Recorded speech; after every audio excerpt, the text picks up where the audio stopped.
Motti, it's great to have you here today. So you've been one of the leading banks when it comes to building on-prem data centers. You're also now leading the charge when it comes to adopting the cloud. Tell me a little bit, how are you thinking about the cloud? Is this one cloud? Is it multiple clouds? Is it just private? Is it public and private? I think the key is to focus on what we're trying to achieve. What we're trying to achieve is what our customers need, to address their needs. So can a self-service automated environment actually enable rapid development, providing security for our customers' information? And yes, we want resiliency, reliability, security. Did I say security? I said security. And we have to make sure that we can do it with commodity components.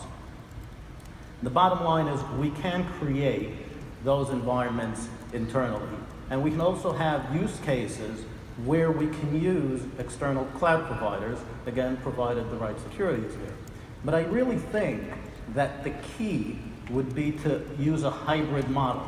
That hybrid model would enable us to really address those peaks and valleys, those ups and downs. How do we ramp up resources and ramp them down when the need arises?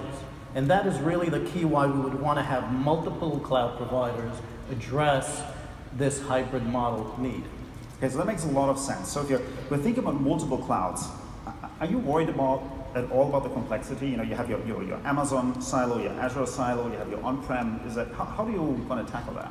So it's a challenge. First, you have to have the applications architected, even for your own internal PaaS environment, in such a way that they enable that bursting capability. The other item is you have to address the APIs, you have to address the various services, and the more complex APIs and services you want to use, you of course have to make sure that you can do that across multiple cloud providers.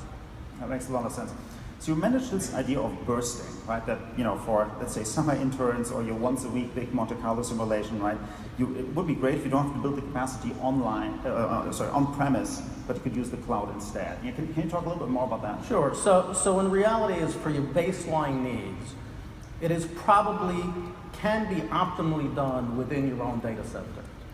But all those peaks and valleys I discussed before is where you really want to arbitrate between different cloud providers. You want to make sure that you get the best for capacity, resources, and availability that those cloud providers have to offer.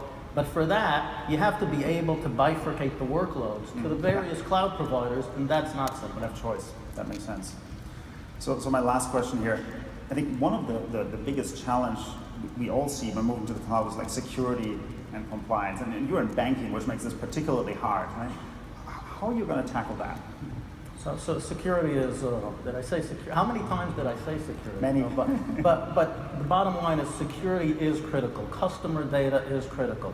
We have to make sure that we protect our customers' data. We have to make sure we know where the data is, where it resides, who's accessing it, who's allowed to access it, from where they're allowed to access it, how the data is stored, how the data is transferred. All those different items are items we have to keep track and make sure they're done in a secure fashion, and we have to make sure that they're done in a multi-jurisdictional, compliant, legal, regulatory legal approval.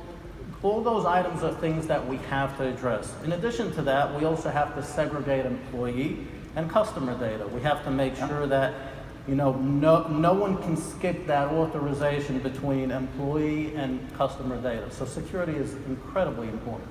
Fantastic. Well, thank you so much, Motti, for sharing that with us today here. I